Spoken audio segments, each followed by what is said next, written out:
एक बार की बात है, एक जंगल में 3 अच्छे दोस्त रहते थे। प्लीज सब्सक्राइब कर दो प्लीज। बहुत मेहनत से बनती हूँ वीडियो। तोता मोती, चूहा टिंकू और चिड़िया पंखुड़ी।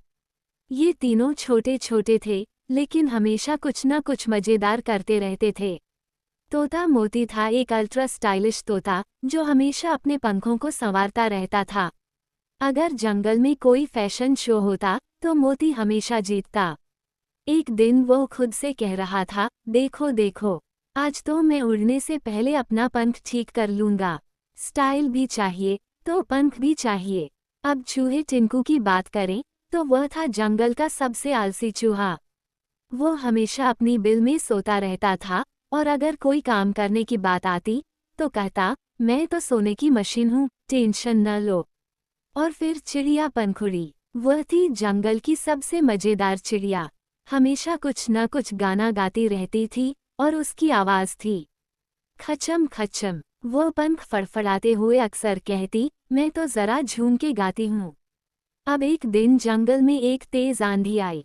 हवा इतनी तेज थी कि पेड़ पौधे भी उड़ रहे थे। मोती ने अपनी स्टाइल में कहा, देखो आंधी का क्या करूं?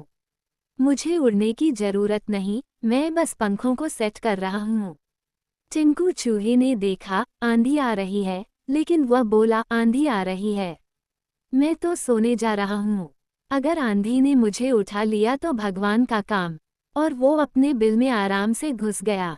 पंखुड़ी चिड़िया ने सोचा, अरे ये क्या हो रहा है? फिर उसने गाना शुरू कर दिया, आंधी आ रही है, उड़ने का टाइम है।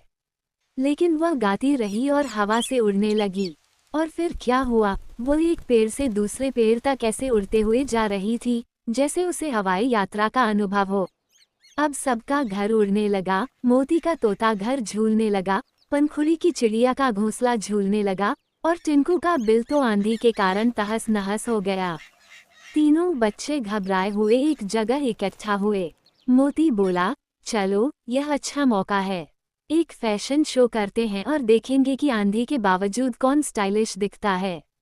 टिंकू ने बोला, अरे भाई, मैं तो अब मच्छर भी नहीं मार सकता, तो फैशन शो किसके लिए? और उसने अपनी बिल में घुसने की कोशिश की, लेकिन वहां की मिट्टी ने उसे जकड़ लिया। अब वो बाहर निकलने के लिए चिल्ला रहा था, किसी को मेरी मदद चाहिए। मैं तो लंच के लिए भी मम्मी से परमिशन लेकर बाहर निकलता हूँ। पंखुड़ी चिड़िया ने सोचा, मुझे तो कहीं उड़ने का मौका मिल जाए। और वो किसी तरह एक पेड़ की शाखा में फंसी रही। अब वो अपनी आदत से गाने लगी, फंसी हुई हूँ पर मस्ती से गाती हूँ।